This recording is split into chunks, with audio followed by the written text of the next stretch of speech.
طيب، الفيديو دوت مش مراجعة كاملة للاي 56، هو كلمة حق. بعد ما الموبايل سعره وصل ل 30,000 جنيه بالاوفر برايس، رغم ان هو السعر الرسمي ليه بيبتدي من 22,000 جنيه بس، فانا بجربه بقالي اسبوعين تقريبا، وجربت الاي 36 كمان، وعايز اقول لك ايه الحاجات اللي موجودة في الاي 56 مش موجودة في الاي 36، وامتى تبقى الحاجات ديت مش فارقة معاك وممكن تشتري الاي 36 عادي جدا. خلاص اتفقنا على الكلام دوت مع بعض، خلينا نبتدي الفيديو.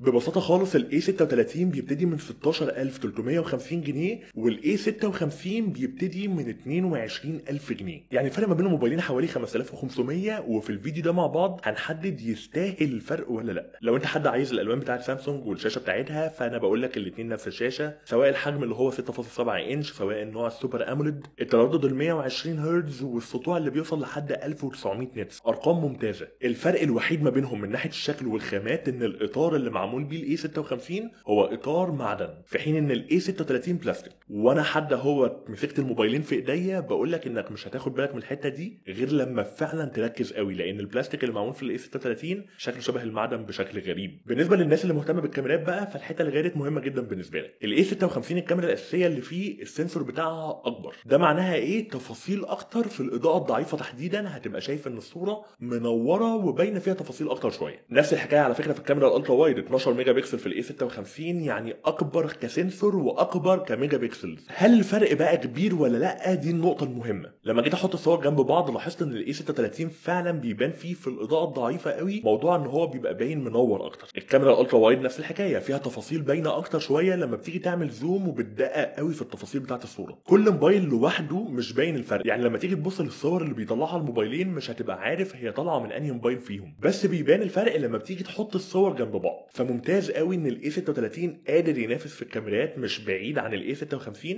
ولكن طبعا الاي 56 جاي في الاخر بكاميرات احسن، بالتالي هو اللي بيتفوق. باقي مميزات الاي اي تقريبا كلها موجوده، يعني السيركل تو سيرش موجوده في الموبايلين، حته ان انت بتعمل سيرش على حد يطلع لك تفاصيل عنه اكتر، فالحته دي بالنسبه لي مفيش فرق ما بين الموبايلين فيها. حتى واجهه المستخدم One UI 7 احدث واجهه عند سامسونج، وهيوصل لك 6 سنين تحديثات في الموبايلين. بالنسبه للاداء فانت عندك الاكسنس 1580 في الاي 56 بيدي اداء محترم قوي، ما بيسخنش، ظابط الشبكات على فكره، علشان دي نقطه بتقلق ناس كتيره. الموبايل لاقط شبكات زي الفل، وبيشغل حرفيا كل حاجه بسلاسه. الموبايل سريع جدا في ايدك. الاثنين بيدعموا سرعه شحن 45 واط، الاثنين اي سيم، الاثنين مقاومه الميه بتاعتهم اي بي 67، والاثنين فعلا مسيطرين على الفئه السعريه بتاعتهم. فمن الاخر انا عامل الفيديو دوت علشان اقول لك ما تشتريش الاي 56 بالسعر الاوفر برايس، 22,000 جنيه للنسخه ال 128، 24,500 جنيه تقريبا للنسخه ال 256. انما بقى 27,000 و30,000 ما تدفعش الارقام دي. لو ميزانيتك ما تسمحش بالاي 56 اتفرج على مراجعه الاي 36. الموبايل ده انا عملت له فيديو كامل، وانت شفت بنفسك دلوقتي قد ايه هو قريب في حاجات كتيره. طبعا الموبايلين ما لهمش ضرايب، ما لهمش جمارك، ما لهمش اي حاجه هتدفعها تانية زياده، غير بقى لو انت عايز تجيب سكرين بروتكتور او كفر للموبايلات دي. وبس كده، كان معتاد، كان معاكم احمد كمال، استنوني في الفيديو الجاي.